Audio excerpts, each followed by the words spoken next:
So hello everyone, this is Kamal Sharma. Welcome back to my channel learn with Kamal Sharma. तो आज अपने बाकी का जो टॉपिक बच गया है वो करेंगे। 2 पेज रह गए थे। कल अचानक से वीडियो बंद हो गई थी क्योंकि मोबाइल में इतना स्पेस नहीं था।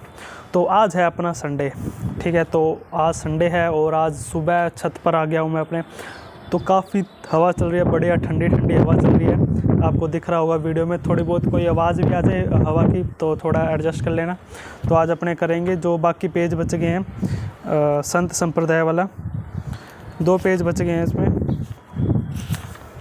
ये 10th क्लास की बुक है अपनी, 10th क्लास की बुक के करेंगे। कल चल रहे थे रामदेव जी का चल रहा था, रामदेव चल रहा था और वीडियो बंद हो गई थी। तो रामदेव जी राजस्थान में बहुत पूजे जाते हैं। रामदेव जी के बहुत मान्यता है राजस्थान में। तो था क्या, तंवर वंशी अजमाल जी और मेना दे के पुत्र रामदेव जी का जन्म बाड़मेर ज़िले के तहसील के उड़ुकासमेर गांव में हुआ था। एक तंवर वंशीय थे रामदेव जी। एक क्वेश्चन पूछा जाता है कि रामदेव जी किस वंश से संबंधित है।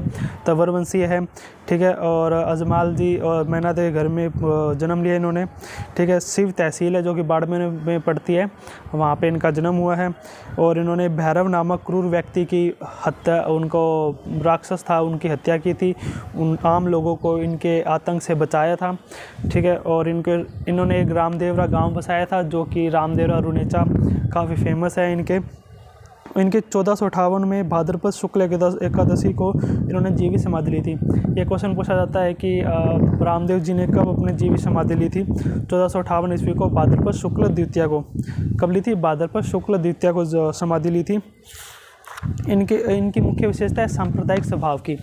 ये क्वेश्चन पूछा जाता है कि राजस्थान के ऐसे कौन से लोक देवता है जिनको सांप्रदायिक स्वभाव के रूप में जाना जाता है। वो है रामदेव जी, क्योंकि इसमें हिंदू मुस्लिम सब जाते हैं।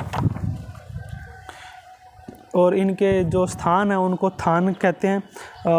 इनके चिन्ह होते हैं उनको पगलियाँ कहते हैं।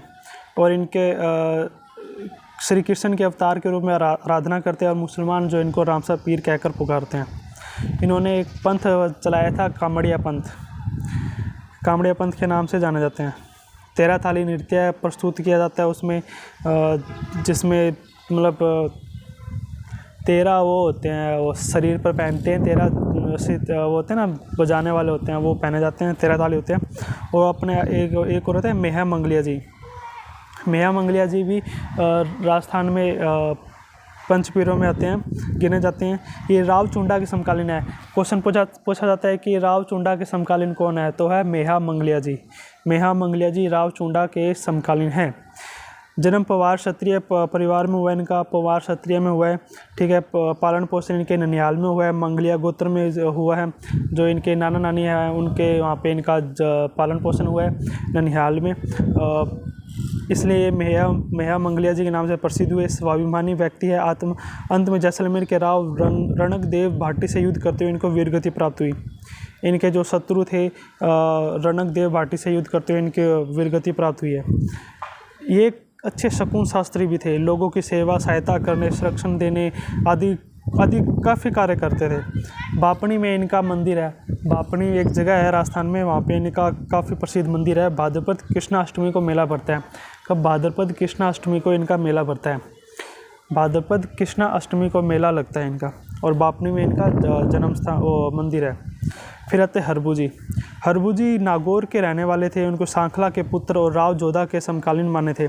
हरबू जी के पिताजी कौन थे? सांखला जी के पुत्र थे और राव जोधा के समकालीन माने जाते हैं। क्वेश्चन आता है कि राव जोधा के समकालीन कौन है? अपने हैं हरबू जी, ठीक है। अपने पिता की मृत्यु के पश्चात वे बूडल छोड़कर हरमझाल में आकर रहने लगे। रामदेव जी की प्रेरणा से ही उन्होंने अस्त्र शस्त्र त्याग कर उनके गुरु बालीनाथ जी से दीक्षा ली। क्वेश्चन ये भी आता है कि हरबू जी के गुरु कौन थे? गुरु बालीनाथ जी, ठीक। जोधा को मेवाड़ के अधिकार में मंडोर को मुक्त कराने के प्रयास के दौरान इन्होंने आशीष साथ कटार भी दी थी। लोक मान्यता है कि जोधा थे उन्होंने मेवाड़ को मुक्त करवाया था इनके आशीर्वाद से करवाया था। और इन्होंने एक कटार भी दी थी उनको। और इसी जब वो जोधा जी ने वो गांव अपने जो इनका गांव था वो अपने पास कर लिया, तो इन्होंने एक बेगटी गांव प्रदान दिया। जोधा ने इनको एक बेगटी गांव प्रदान किया था। हरभुजी को बहुत बड़ा शकुन शास्त्री, वचन सिद्ध, चमत्कारी महापुरुष माना जाता है। जो ये हरभुजी है उनको बहुत प्रसिद्ध वचन शास्त्री और चमत्कारी माना जाता है।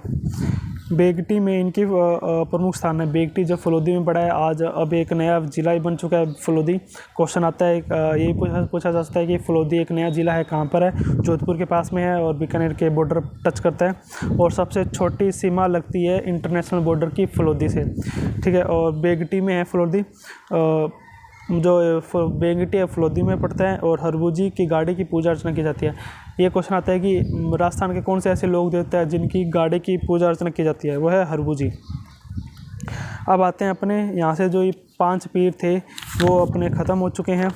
5 पीर में कौन कौन थे? गोगा जी थे, पाबू जी थे, हरभुजी थे, रामदेव जी थे, मंगलिया जी थे और गोगा जी, ये सब 5 पीर थे, ये अपने ख़त्म हो चुके हैं। अब अपने करते हैं संत संप्रदाय। देखते हैं कितनी वीडियो बची है। तो पहले संत आते हैं अपने धन्ना जी।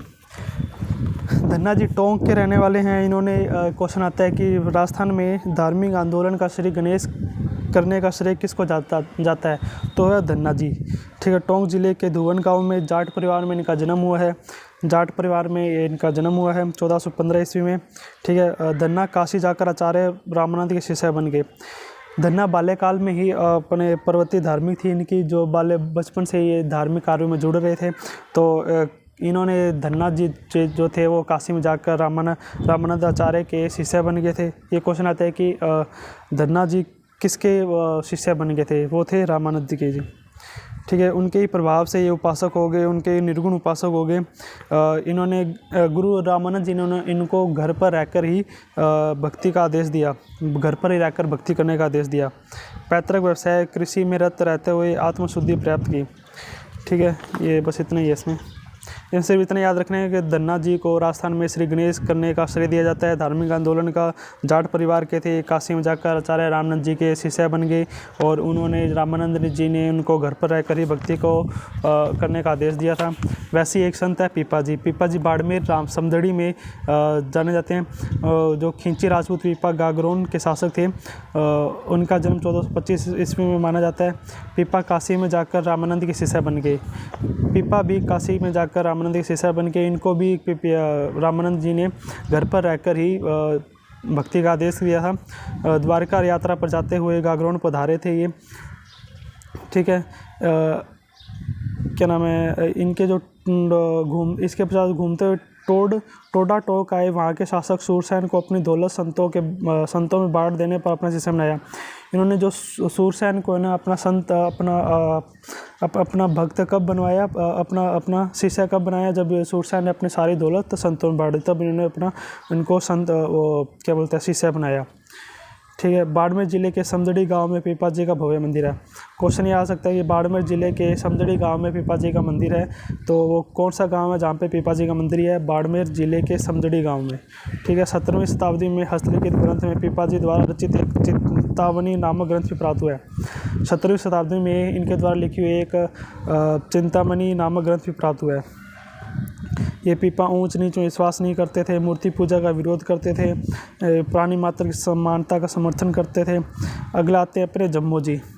जम्मू जी विष्णुई संप्रदाय के प्रवर्तक माने जाते हैं। इनका 1451 ईस्वी में भाद्रपद कृष्ण अष्टमी को पीपासर नागौर के पवार वंशीय राजपूत लोट जी और हंसा देवी के घर में हुआ।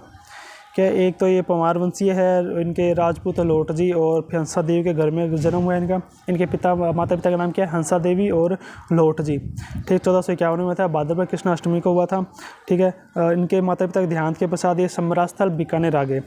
कहाँ पे आ गए? इनके जब माता पिता मृत्यु के पश्चात ये अपना सब कुछ गृह त्याग कर समरास्थल बीकानेर में आ गए। वहाँ पे हरिचर्चा समय व्यतीत करने लगे, ठीक है। 1485 ईस्वी में इस विष्णुई संप्रदाय का प्रवर्तन किया।